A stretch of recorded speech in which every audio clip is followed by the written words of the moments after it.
Ironically, however, the very innovations that are making possible dramatic improvements in human well-being are also creating new problems which raise the specter of an alarming and possibly catastrophic disaster to the biosphere we live in.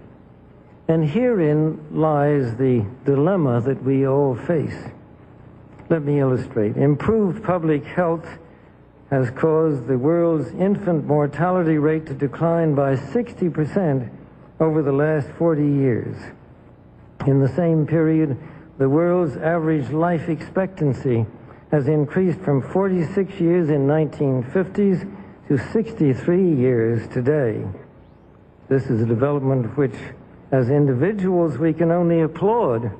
However, the result of these positive measures is a world population that has risen during the same short period of time geometrically to almost 6 billion people and could easily exceed 8 billion by the year 2020.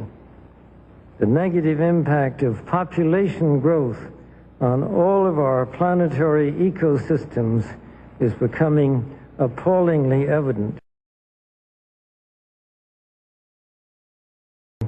The rapid growing exploitation of the world's supply of energy and water is a matter of deep concern, and the toxic byproducts of widespread industrialization have increased atmospheric pollution to dangerous levels.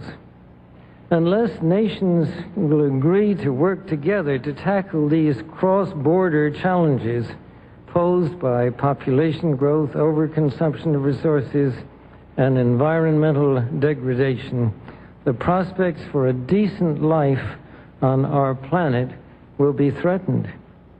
The recent UN meeting in Cairo is appropriately focused on one of these key issues, population growth. But the controversies which have erupted at the conference illustrate the problem of coming to grips with issues that are deeply divisive and which have a profound moral dimension.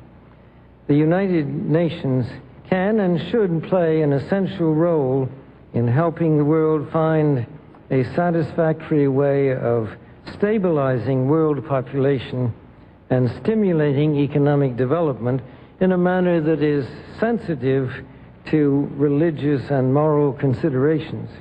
Economic growth is, of course, an inevitable corollary of a growing population and is essential to improved standards of living.